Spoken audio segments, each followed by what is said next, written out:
Hello, my dear students of class 10th. I welcome you all to this beloved channel Beloved Academy. आज के इस video में हम आपके 10th बोर्ड के इंग्लिश के राइटिंग सेक्शन में जितने भी टॉपिक्स हैं उनके फॉर्मेट को डिस्कस करेंगे। आपके सिलेबस के हिसाब से हमारा है analytical paragraph, formal letter, informal letter, notice और आर्टिकल। ओके, तो हम वन बाय वन सबको डिस्कस करते हैं। सबसे पहला हमारा है एनालिटिकल पैराग्राफ। तो नाम से पता लग रहा है कि पैराग्राफ तो है, लेकिन इसमें कुछ एनालिसिस की बात है, यानी आपको एनालाइज करके लिखना है। आप किस चीज़ को, तो हो सकता है आपको एक डायग्राम दिया हो, अगर ऐसा सर्किल करके ग्राफ दिया है जहाँ पे कुछ परसेंटेज इधर इधर ऐसे मेंशन किया है, तो हम इसको कहते हैं पाई चार्ट। ओके, या फिर हो सकता है नॉर्मल जो हम ग्राफ यूज़ करते हैं एक्स वाई जेड, मतलब एक्स एक्सिस और वाई एक्सिस वाला, वो दिया हो सकता है। तो यहाँ पे मान लीजिए ग्रोथ दिया है, यहाँ पे टाइम दिया है, तो आप कितने टाइम में कितना ग्रोथ हुआ है वैसे भी अब हो सकता है आपको दिया हुआ रहेगा। तो इसको सबसे पहले आपको क्या करना है, इंट्रोडक्शन में जो भी आपका ग्राफ का जो भी सब्जेक्ट है, जो भी टॉपिक है, वो आप लिखेंगे यहाँ इंट्रोडक्शन में। फिर आपका आएगा बॉडी। तो बॉडी में आप क्या करेंगे, जो भी आपका ग्राफ है, डायग्राम है, उसको एक्सप्लेन करेंगे डिटेल में एकदम से। यहाँ पे बहुत अच्छे से डिटेल में आपने एक्सप्लेन करा। आपको अगर पता है तो फैक्ट्स, फिगर्स, नंबर्स अगर पता है आपको, तो वो भी आप लिखेंगे उसके हिसाब से, या फिर उससे रिलेटेड अगर फ़िलहाल कोई ट्रेंड चल रहा है आप वो भी लिख सकते हैं।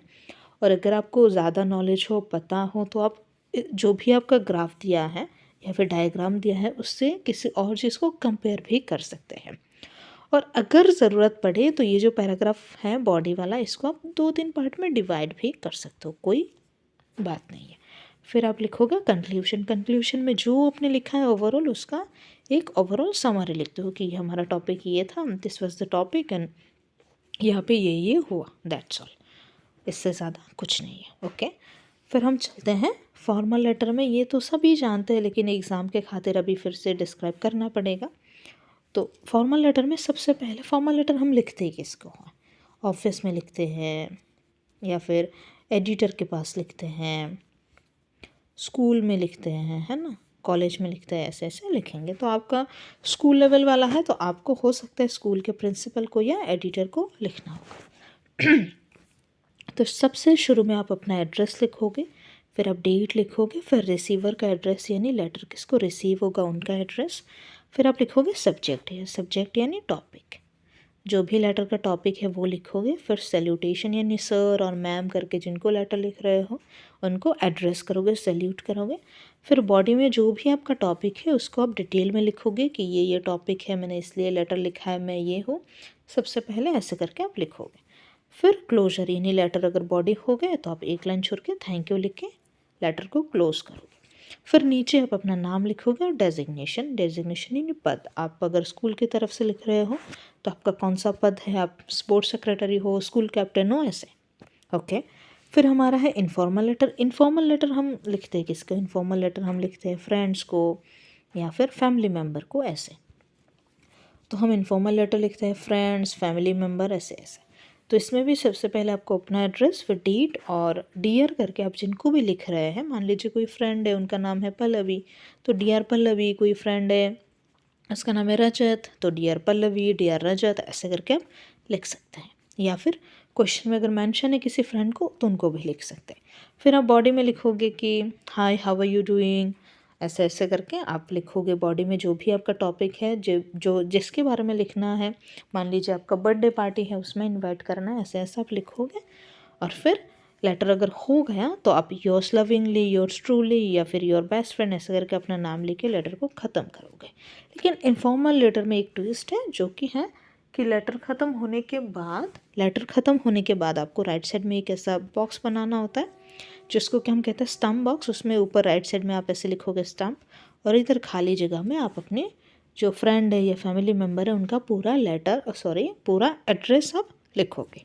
ओके, उसके बाद हम चलते हैं, नेक्स्ट हमारा है नोटिस। तो नोटिस भी और आर्टिकल नोटिस ये जो होते हैं बहुत ही आसान होता है, बस थोड़ा सा आपको याद रखना है।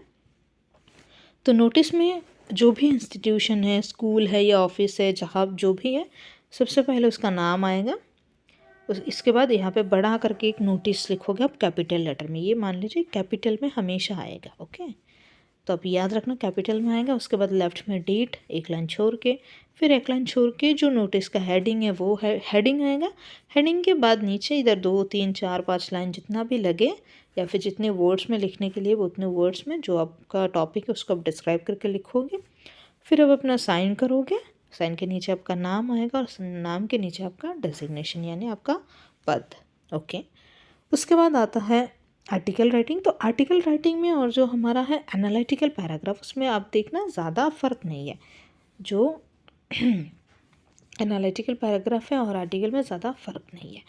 हेडिंग लिखना है, फिर हेडिंग के बाद आपको बाय करके यहाँ पे XYZ जो है वो है आपका नाम लिखना है। और फिर उसके बाद वही सेम टॉपिक का इंट्रोडक्शन लिखोगे, फिर टॉपिक को डिस्क्राइब करके लिखोगे और फिर बाद में कंक्लूड कर दोगे। सो दैट्स ऑल, इतना ही था। ये एक रिवीजन के पर्पज़ से था, आपको उतना ज़्यादा घिसना नहीं है, आपको बस इनको देखना है और याद करना है। और अगर आप चाहते हैं तो नीचे टेलीग्राम चैनल से नोट्स डाउनलोड कर सकते हो। इनका PDF टेलीग्राम चैनल का लिंक नीचे दिया होगा। और अगर आपको कुछ क्वेरीज़ हैं, अगर आप मुझसे जुड़ना चाहते हो सोशल मीडिया के थ्रू, तो मेरे इंस्टाग्राम ID का नाम है प्रेयसी सूत्रधर। आप लोग मुझे बहुत आसानी से ढूंढ सकते हो क्योंकि मेरे नाम के साथ बिलव्ड एकेडमी लिखा हुआ है। So thank you so much and all the very best for your board exam. That's all, thank you so much.